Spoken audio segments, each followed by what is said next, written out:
Hey, this is Arlene. It is December the 15th. Oops, December 17, 2020. It's about 2:50 a.m. So anyways, these are the frequencies inside my apartment. You can see it.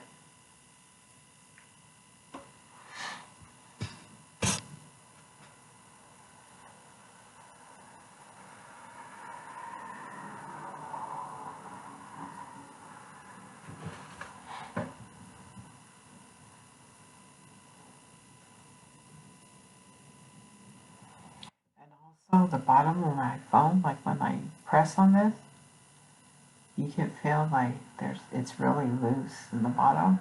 Almost like somebody took my phone apart and did something to it. That happens from time to time.